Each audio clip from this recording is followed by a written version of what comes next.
ഓ സാറോ? ഫെയറാതിരിക്കാൻ പറ്റില്ലല്ലോ, ഇംപ്രൂവ്മെൻ്റ് ഒന്നുമില്ല അല്ലേ? ആ നോക്കാം.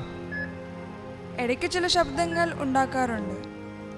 പിന്നെ ആ ബൈബിളും ചിലപ്പം തപ്പിപ്പിടിക്കുന്നത് കാണാം. ആ ബൈബിൾ ഇദ്ദേഹത്തെ വല്ലാത്ത അലട്ടുന്നുണ്ട് എന്ന് വേണം കരുതാൻ. പക്ഷേ വിഷ്ണുവും ബൈബിളും അങ്ങോട്ട് പുറത്തപ്പെടുന്നില്ലല്ലോ. കയ്യിലെ പാടുകളും ആ ലാബ് റിപ്പോർട്ടും ബൈബിളും പിന്നെ ഈ പേരും ആകെ പ്രശ്നം തന്നെ. അതെ, ഞാൻ ഡോക്ടറെ ഒന്ന് കണ്ടിട്ട് വരാം. വല്ല ഹോപ്പ് ഉണ്ടെന്ന് ചോദിക്കാം.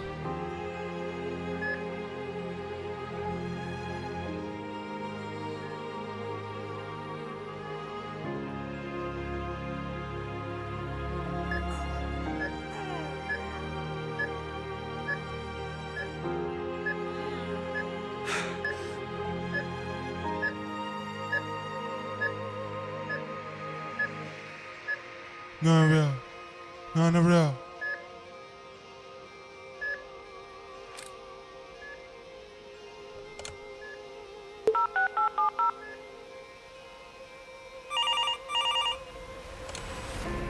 വിഷ്ണു എന്തൊക്കെയോ സംസാരിക്കുന്നു. അയാൾ സ്വയം എണ്ണീറ്റിരിക്കുന്നു. ഞാനിതാ എത്തി.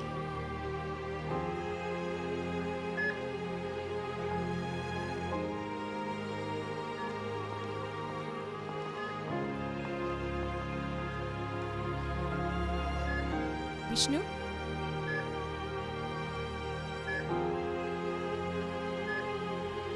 ഞാൻ എവിടെയാ? അമ്മ എവിടെ? എൻ്റെ അമ്മ എവിടെ? എനിക്ക് വീട്ടിൽ പോകണം. വിഷ്ണുവിന് സുഖമാവട്ടെ, വീട്ടിൽ വിടാം. അപ്പോൾ ഹോപ്പ് ഉണ്ടല്ലേ? ജീവൻ സർ, താങ്കൾക്ക് എന്താണ് ഈ കേസിൽ ഇത്ര താല്പര്യം? ഡോക്ടർ, ഞാനൊരു സോഷ്യൽ വർക്കറാണ്. ഓരോ ജീവനും എനിക്ക് വിലപ്പെട്ടതാണ്. അത് പ്രത്യേകിച്ച് ലഹരിക്ക് അടിമയായവർക്ക് ജീവിതം കൊടുക്കുന്നത് പരം വലിയൊരു സേവനമില്ല. മുക്തി അല്ലേ? മുക്തിയെ പറ്റി ആർക്കറിയാത്തത്? ഒട്ടേറെ പേർക്ക് നല്ല വഴി കാട്ടുവാൻ മുക്തി കഴിഞ്ഞു എന്ന് പറയുന്നതിൽ എനിക്ക് ചാരിതാർത്ഥ്യമുണ്ട്.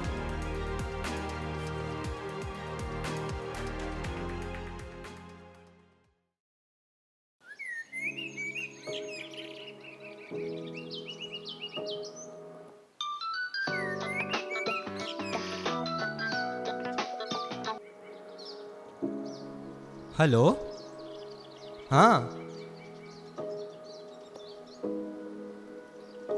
ഓ ആ ഞാനിത് എത്തി.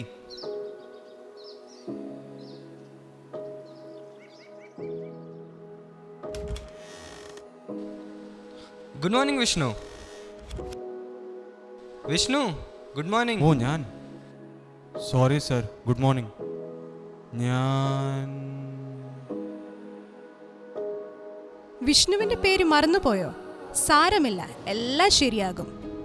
സോറി ഡോക്ടർ, ഞാൻ എല്ലാം മറന്നുപോയി. പക്ഷേ എൻ്റെ അമ്മ വന്നിട്ടുണ്ടോ ഡോക്ടർ? വിഷ്ണു പേടിക്കണ്ട, അമ്മ വരുമായിരിക്കും. പതുക്കെ ഒക്കെ ശരിയാകും. വിഷ്ണു, ഇത് നിങ്ങളുടെ ആധാർ കാർഡാണ്. നിങ്ങളുടെ ബാഗിൽ നിന്ന് കിട്ടിയതാണ്. അങ്ങനെയാണ് പേര് മനസ്സിലാക്കിയത്. പക്ഷേ വിഷ്ണുവിൻ്റെ പേരും ഈ ബൈബിളും അങ്ങോട്ട് മാച്ച് ആവുന്നില്ല. ഇതാണ് ആ ബൈബിൾ. ഇതിൻ്റെ ആദ്യ പേജിൽ വർഗീസ് എന്ന് എഴുതിയിട്ടുമുണ്ട്. എനിക്ക് അറിയില്ല സാറേ. പക്ഷേ ഈ ബൈബിൾ ഇത് പറയൂ. ഇത് ഒരു ആക്സിഡന്റ് പറ്റിയായിരുന്നു. ഞാൻ ഓർക്കുന്നു, ഒരു വലിയ ആക്സിഡന്റ്. ആ അതെ, വിഷ്ണുയുടെ കൂടെ ഉണ്ടായിരുന്ന 4 പേരും മരിച്ചു. ഹോസ്പിറ്റലിൽ വന്നപ്പം വിഷ്ണുവും മരിച്ചു എന്നാണ് കരുതിയത്.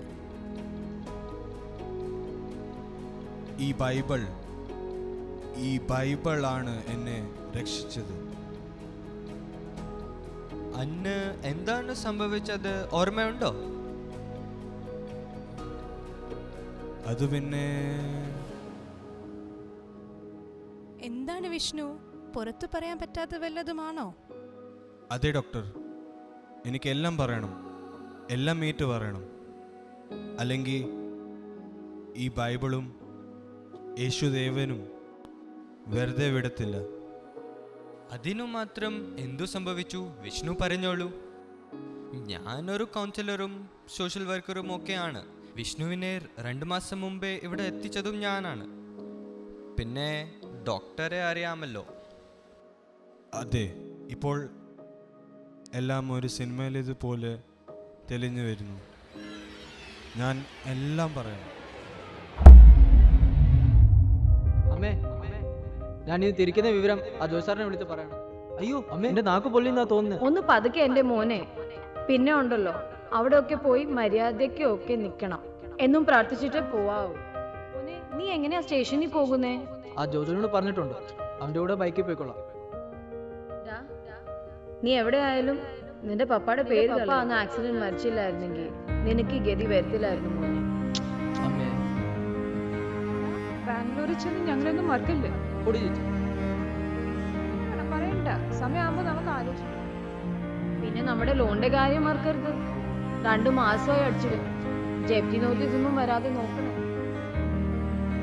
ഇത് നിന്റെ പപ്പായുടെ ബൈബിളാണ്. ഇത് എന്നും നിന്റെ കൂടെ വേണം.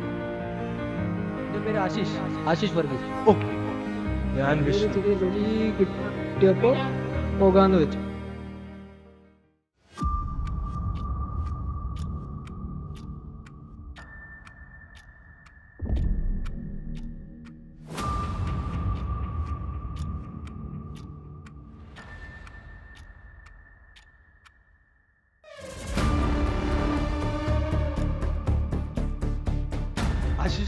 ആ ബാഗ് തന്നെ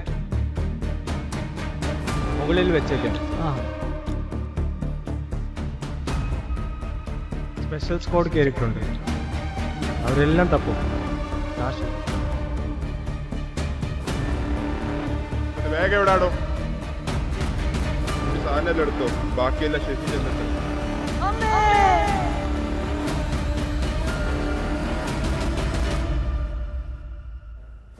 സർ, ബൈബിൾ എറിഞ്ഞു കളയാൻ ഞാൻ പലവട്ടം ശ്രമിച്ചു, പക്ഷേ കഴിഞ്ഞില്ല. ഒടുവിൽ ആ ബൈബിൾ ഞാൻ ഓപ്പോസിറ്റ് സീറ്റിൽ വെച്ചു.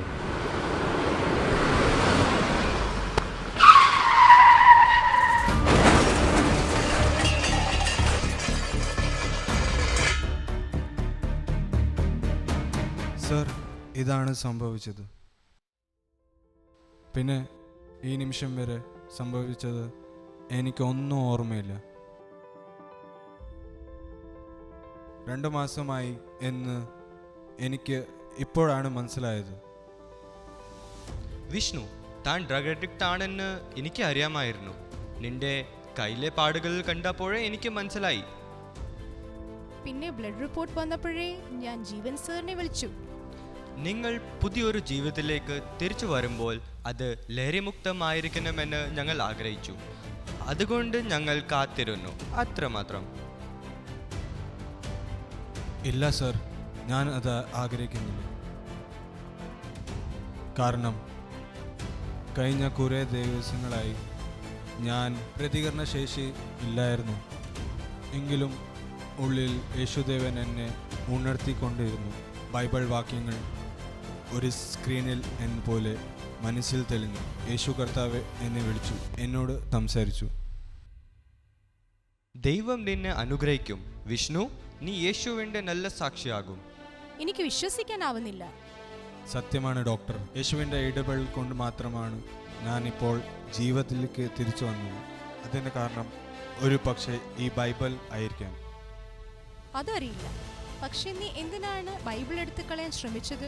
അത് അവിടെ തന്നെ ഇരുന്നാൽ എന്തായിരുന്നു പ്രശ്നം? ഡോക്ടർ, എൻ്റെ കയ്യിൽ ബൈബിൾ കണ്ടാൽ അതിനൊരു പക്ഷേ വലിയൊരു തെളിവായിരിക്കും. ആരെങ്കിലും ഇത് കണ്ടിട്ടെങ്കിൽ സപ്പോർട്ടിംഗ് എവിഡൻസ് ആകും. പിന്നെ ഈ ബൈബിൾ ഓപ്പോസിറ്റ് സൈഡിൽ മാറ്റാൻ പോയപ്പോൾ അപകടം. അതിൽ നിന്നും വലിയ വിടുതൽ. തീർച്ചയായും ഇത് ജീവന്റെ വചനമാണ്, അല്ലേ ഡോക്ടർ? അതെ. അപകട സ്ഥലത്തിൽ നിന്നും ഇവിടെ നിന്നെ എത്തിക്കുമ്പോൾ വരെ ഈ ബൈബിൾ നിന്റെ കയ്യിലുണ്ടായിരുന്നു. സർ, എനിക്ക് സത്യം തുറന്ന് പറയണം. നിരപരാധിയായ ചെറുപ്പക്കാരനെ എനിക്ക് രക്ഷിക്കണം. നീ എന്ത് ചെയ്യാനാണ് ആഗ്രഹിക്കുന്നത്? എനിക്ക് പോലീസിൻ്റെ അടുത്ത് പോയി കുറ്റം ഏറ്റു പറയണം. പോലീസ് എല്ലാ തെളിവുകളും ഉണ്ടാക്കി അടുത്ത പ്രൊമോഷന് ശ്രമിക്കുമ്പോൾ നീ പറയുന്നതൊക്കെ അവർ വിശ്വസിക്കുമോ? ഈ ബൈബിൾ അതുമാത്രം മതി. ഇതിലും വലിയ തെളിവ് ആവശ്യമുണ്ടെന്ന് തോന്നില്ല. ഒക്കെ ശരിയാണ്, പക്ഷേ കുറച്ച് ദിവസങ്ങൾ കഴിയട്ടെ. നിന്റെ ആരോഗ്യസ്ഥിതി ഒന്ന് ശരിയാകട്ടെ, എന്നിട്ടാവാം എല്ലാം. അത് മതി. തൽക്കാലം ഇതൊന്നും ചിന്തിക്കാതിരിക്കുക. ബൈബിൾ വായിച്ചുകൊണ്ടിരിക്കുക. നല്ല സമാധാനം ലഭിക്കും, നല്ല തീരുമാനങ്ങളും. എനിക്ക് അമ്മ മാത്രമേ ഉള്ളൂ സർ. അമ്മ ഒരു ക്യാൻസർ പേഷ്യൻ്റ് കൂടെയാണ്. അമ്മയുടെ ചികിത്സകൾ ആവശ്യമായി പണം സമ്പാദിക്കാൻ കൂടെയാണ് ഞാൻ ഇതൊക്കെ ചെയ്തത്. വിഷ്ണു, നിന്റെ ബാഗിൽ ഫോൺ ഉണ്ടായിരുന്നില്ല, അത് നഷ്ടപ്പെട്ടിരുന്നു. പിന്നെ നിന്റെ പേഴ്സിൽ നിന്ന് ആധാർ കാർഡ് ലഭിച്ചു. അതനുസരിച്ച് നിന്റെ വീട്ടിൽ വിവരം അറിയിച്ചെങ്കിലും പ്രതികരണം ഒന്നും ഉണ്ടായില്ല. എങ്ങനെ പ്രതികരിക്കാനാ സർ? അവിടെ അമ്മയും സഹായത്തിന് പ്രായമായ ഒരു സ്ത്രീയും മാത്രമാണ്. ശരി വിഷ്ണു, നീ വിശ്രമിക്കും. ഒരു 4-5 ദിവസങ്ങൾ കൊണ്ട് നിനക്ക് നടക്കാനാവും, ശരിയല്ലേ ഡോക്ടർ? ചിലപ്പോൾ ഒരാഴ്ച. വിഷ്ണു, നമുക്ക് ഒരിടം വരെ പോകണം. എവിടെ? പോലീസിലാണോ? അല്ല, അതിലും അത്യാവശ്യമായ സ്ഥലത്തേക്ക്. ഓക്കെ.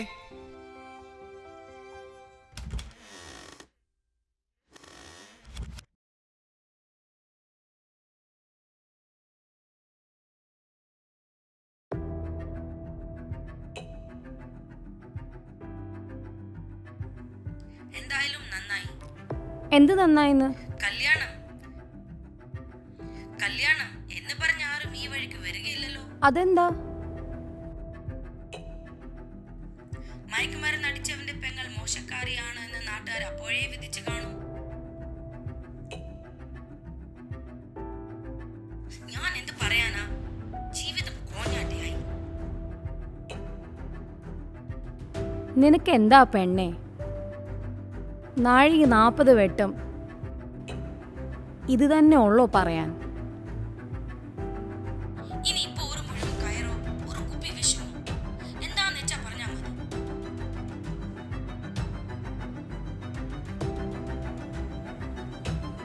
എടി ആദ്രേ, നിനക്ക് എങ്ങനെ ഇങ്ങനെ സംസാരിക്കാൻ കഴിയുന്നു? സുവിശേഷകന്റെ മോളാ. ഒരുത്തൻ ജയിലിൽ പോയിന്ന് വെച്ച് നമ്മളെല്ലാവരും കുറ്റക്കാരാണോ? ദൈവത്തിന് നമ്മെ അറിയാം. നമ്മുടെ ദൈവം നമ്മളെ കൈവിടില്ല. എല്ലാവർക്കും ധൈര്യം പകരം നീ ഇങ്ങനെ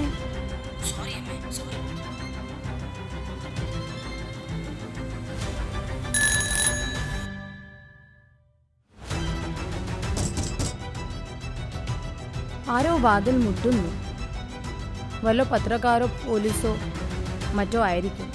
ഞാനൊന്ന് പോയി നോക്കട്ടെ. ആരാ? മനസ്സിലായില്ലല്ലോ. ഞാൻ ജീവൻ, ഇത് വിഷ്ണു. ഞങ്ങൾ ആശിഷിൻ്റെ സുഹൃത്തുക്കളാണെന്ന് കരുതിക്കൊള്ളൂ. വന്നിരിക്കൂ.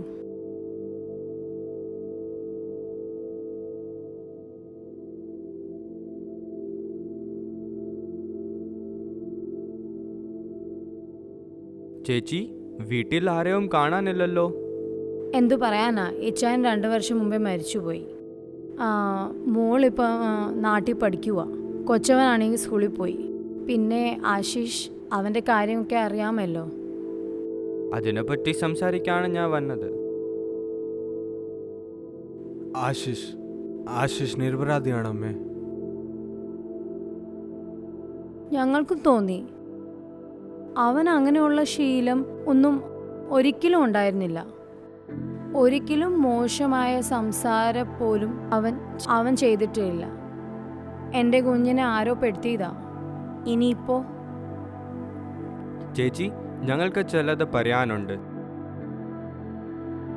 അമ്മേ, ആശിഷ് നിരപരാധിയാണമ്മേ. ഒക്കെ ചെയ്തത് ഞാനാണ്. എന്നോട് പോർക്കണം അമ്മേ. ഞാൻ എവിടെ വേണമെങ്കിലും പറയാം.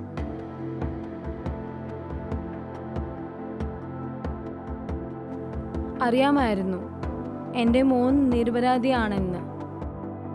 പക്ഷെ അവൻ എങ്ങനെ?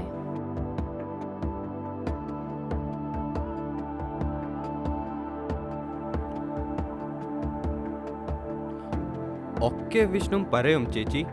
അവൻ ചെയ്തതിന് ശിക്ഷയും കിട്ടിക്കഴിഞ്ഞു. ഞാൻ പറയാം അമ്മേ. ആശിഷ് അന്ന് ബാംഗ്ലൂർക്ക് പോയില്ലായിരുന്നു. ആ ബസ്സിൽ ഞാനും ഉണ്ടായിരുന്നു. ആ യാത്രയിൽ ആണ് എല്ലാം സംഭവിച്ചത്. ചേച്ചി, ഇത്രയും ദിവസം വിഷ്ണു ഹോസ്പിറ്റലിലായിരുന്നു. 2 മാസം കഴിഞ്ഞിരുന്നു. ഇപ്പോൾ വിഷ്ണു പുതിയൊരു മനുഷ്യനാണ്. പോലീസിൽ ഞങ്ങൾ എല്ലാം ഏറ്റു പറയാൻ പോകുവാണ്. പക്ഷേ അതിനു മുമ്പേ അമ്മയെ കണ്ട് മാപ്പ് പറയുവാൻ ഞാനാണ് പറഞ്ഞത്. ഇപ്പോൾ പറഞ്ഞില്ലെങ്കിൽ പിന്നെ എനിക്ക് ഇതിന് അവസരം കിട്ടിയില്ലെന്ന് വന്നേക്കും. പിന്നെ ഇതാണ് ആ ബൈബിൾ. ഇതാവും ഈ കേസിൽ വഴിത്തിരിവ് ആകുന്ന ഏറ്റവും വലിയ തെളിവ്. ദൈവത്തിന് സ്തോത്രം. എനിക്ക് സന്തോഷമായി. എൻ്റെ മോനെ ഒന്ന് കണ്ടാൽ മതി. പാവം എത്ര വേദന അനുഭവിച്ചു കാണും.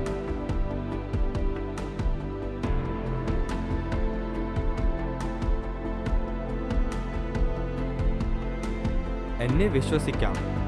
എത്രയും പെട്ടെന്ന് ആശിഷിനെ തിരിച്ചെത്തിക്കാൻ ഞങ്ങൾ ശ്രമിക്കാം.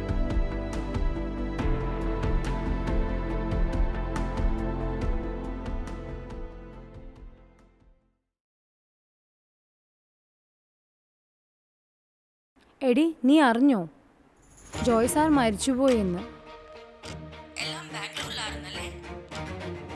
സാറിന് ക്യാൻസർ ആയിരുന്നു. പക്ഷെ ആരും അറിഞ്ഞില്ല. കഷ്ടമുണ്ട്. ഒറ്റത്തടിയായി തന്നെ ലാസ്റ്റ് വരെ. കഴിച്ചായിരുന്നു. പക്ഷെ ചെറുപ്പത്തിലെ ഭാര്യ മരിച്ചുപോയി. പിന്നെ കല്യാണം ഒന്നും കഴിച്ചില്ല. അതിലൊറ്റ കുട്ടികളുമില്ല. ആശിഷ് ഉടനെ വരില്ലേ? എല്ലാം ശരിയാവും. നീ പ്രാർത്ഥിക്ക്.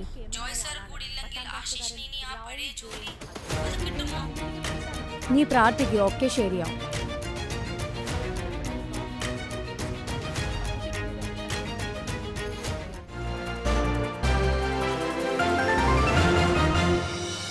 തൃശൂർ മയക്കുമരുന്ന് കേസിൽ അറസ്റ്റിലായ ഹോ, ആശിഷിനെ ദൈവത്തിന് നിരപരാധി സ്തോത്രം. എന്ന് മനസ്സിലായ കോടതി വെറുതെ വിട്ടു.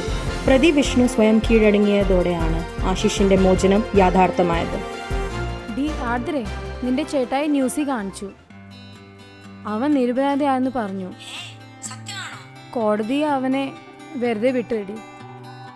അവൻ ചിലപ്പോൾ ഇന്ന് തന്നെ വരുമായിരിക്കും. കേട്ടോ, നീ പ്രാർത്ഥിക്ക്.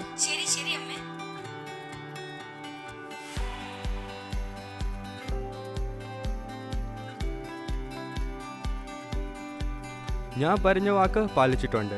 ദേ അമ്മയുടെ മോൻ. അമ്മേ, മോനെ,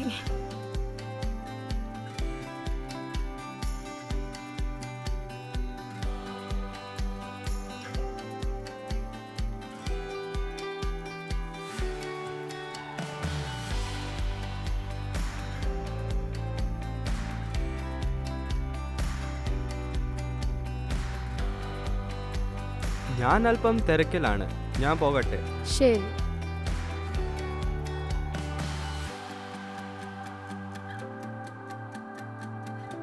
പപ്പായുടെ ബൈബിൾ. ഇതാണ് അമ്മ എന്നെ രക്ഷിച്ചത്. നിന്റെ പപ്പായുടെ ബൈബിൾ ഒരു നാളും നമ്മുടെ കൈവിടില്ല.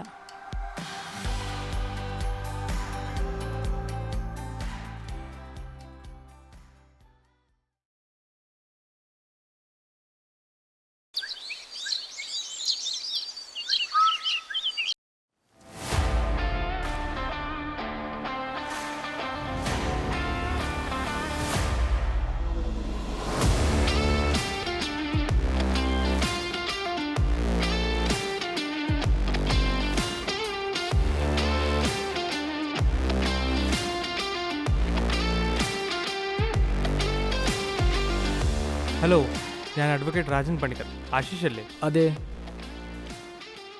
അത്യാവശ്യമായ ചില സൈനുകൾ വേണം, അതാണ് ഇപ്പോൾ വന്നേ. ആ ശരി സാറേ, അകത്ത് വന്നോളൂ.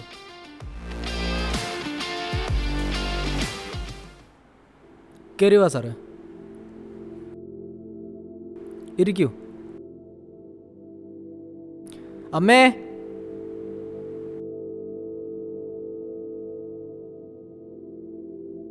അമ്മേ. എന്താടാ? അമ്മേ, ഇത് അഡ്വക്കേറ്റ് രാജൻ സർ. സാർ, ഇനി വല്ല കേസും? ആ ഉണ്ട്. എല്ലാം തീർന്നെന്ന് കോടതി പറഞ്ഞല്ലോ. ഇനി മേൽക്കോടതിക്ക് വല്ല ഓർഡറും? ഞാൻ എല്ലാം പറയാം, നിങ്ങൾ ഇരിക്കേ.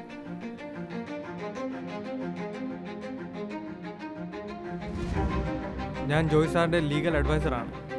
സാർ കുറേ നാൾ മുമ്പ് മരണപ്പെട്ടു. എന്നാൽ സാർ കുറേ നാൾ മുമ്പ് ഒരു വില്ല് എഴുതിയായിരുന്നു. അതിൻ പ്രകാരം സാറിൻ്റെ കാലശേഷം നാട്ടിലെ സ്വത്തുകൾ അവകാശി മിസ്സിസ് സൂസൻ വർഗീസും കുട്ടികളുമാണ്.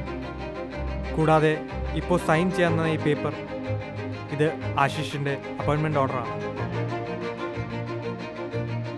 ജോയിൻ്റ് MD ആയി സാറിൻ്റെ ബാംഗ്ലൂർ കമ്പനിയിൽ ആശിഷിന് ജോയിൻ ചെയ്യണം. കമ്പനിയുടെ ഷെയർ മിസ്സിസ് സൂസൻ വർഗീസും അവകാശമുണ്ട്. സൈൻ.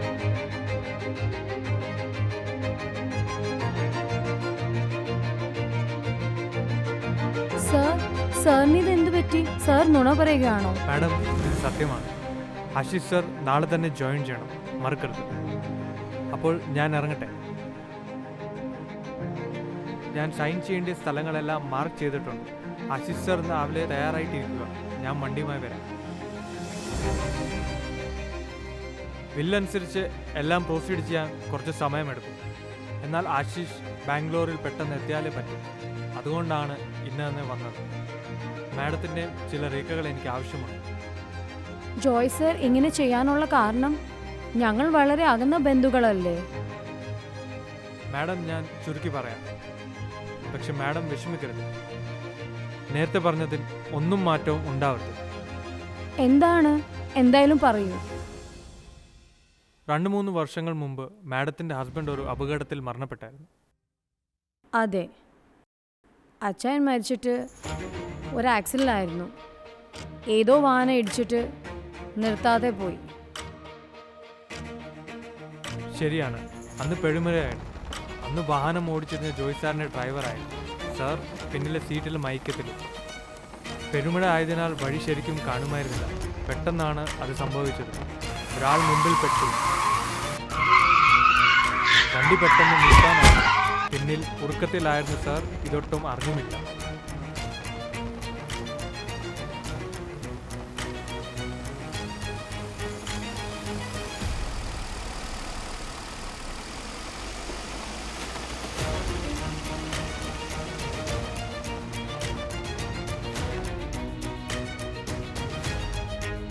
സാർ പോലീസിൽ പറയണമെന്ന് പറഞ്ഞ് സമീപിച്ചായിരുന്നു. പക്ഷെ ഞാൻ പറഞ്ഞു വേണ്ട, ഇറ്റൻഡൻ കേസായാൽ പുലിവാലാകും. തൽക്കാലം ഇതാരും അറിയണ്ട എന്ന് വിചാരിച്ചു. അന്നേ സാർ തീരുമാനിച്ചു നിങ്ങളെ സഹായിക്കണമെന്ന്. അപ്പോഴാണ് സാറിന് ക്യാൻസറാണ് എന്ന് മനസ്സിലായത്. ഉടനെ തന്നെ ബിൽ ശരിയാക്കി. ഇനി പറയൂ, സാർ കൂട്ടുകാരനാണോ? മാഡത്തിന് എന്തെങ്കിലും ബുദ്ധിമുട്ട്? ഇല്ല, ജോയ് സാറിനോട് എന്നും നന്ദി മാത്രമേ ഉള്ളൂ.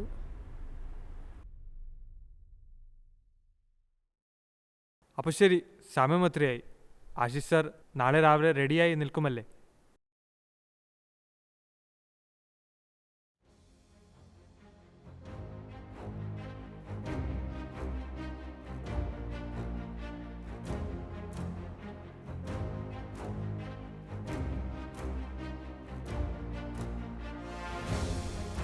ഹലോ സാർ, അപ്പോൾ ഇറങ്ങുകയല്ലേ?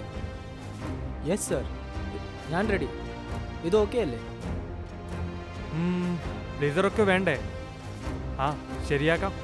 ബാംഗ്ലൂർ ഓഫീസിലൊക്കെ പോകുന്നേ.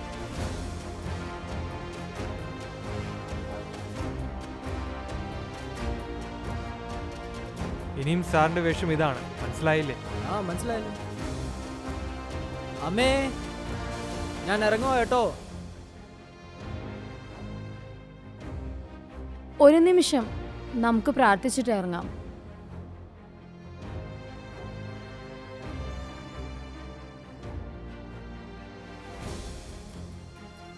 ശരി അമ്മേ, ഞാൻ ഇറങ്ങട്ടെ. ഒരു മിനിറ്റ്.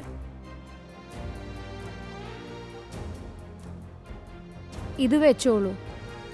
എന്നും വായിക്കാൻ മറക്കരുത്. ഇത് നമ്മളെ കാത്തോളൂ. ഞാൻ എൻ്റെ കണ്ണ് പർവ്വതങ്ങളിലേക്ക് ഉയർത്തുന്നു. എനിക്ക് സഹായം എവിടെ നിന്ന് വരും? എൻ്റെ സഹായം ആകാശത്തെയും ഭൂമിയെയും ഉണ്ടാക്കിയ യഹോവയിൽ നിന്ന് വരുന്നു. നിന്റെ കാൽ വഴുതുവാൻ അവൻ സമ്മതിക്കുകയില്ല. നിന്നെ കാക്കുന്നവൻ മയങ്ങുകയുമില്ല. ഇസ്രയേലിൻ്റെ പരിപാലകൻ മയങ്ങുകയില്ല, ഉറങ്ങുകയുമില്ല. യഹോവ നിന്റെ പരിപാലകൻ, യഹോവ നിന്റെ വലത്തുഭാഗത്ത് നിനക്ക് തണൽ. പകൽ സൂര്യനെങ്കിലും രാത്രി ചന്ദ്രനെങ്കിലും നിന്നെ ബാധിക്കയില്ല.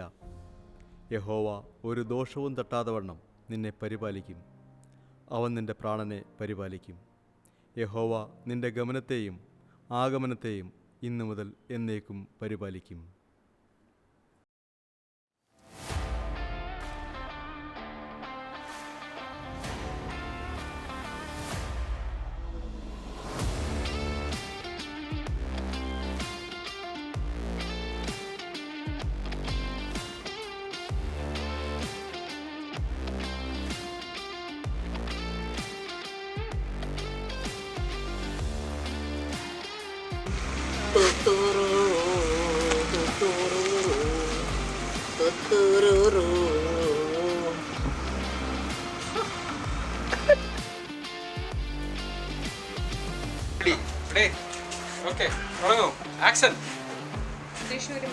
തൃശൂർ മയക്കുമരുന്ന് കേസിൽ അറസ്റ്റിലായ ആശിഷ്